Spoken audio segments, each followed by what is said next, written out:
3 வந்துருச்சு. 1 படிச்சுடுவா. அதேதான்.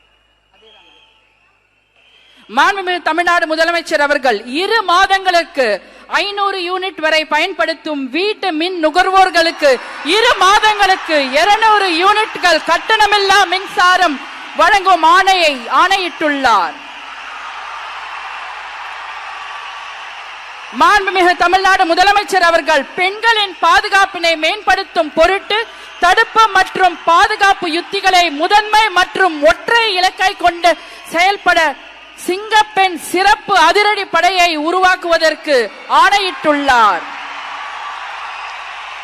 தமிழ்நாட்டில் போதைப் பொருட்கள் தொடர்பான குற்றங்களை கண்டுபிடித்து கடுமையான நடவடிக்கைகளை எடுக்கும் பொருட்டு அனைத்து மாநகரம் மற்றும் மாவட்டங்களில் போதைப் பொருட்கள் தடுப்பு படை அலகுகளை உருவாக்குவதை குறித்து ஆணையிட்டுள்ளார் மாண்புமிகு தமிழ்நாடு முதலமைச்சர் அவர்கள்.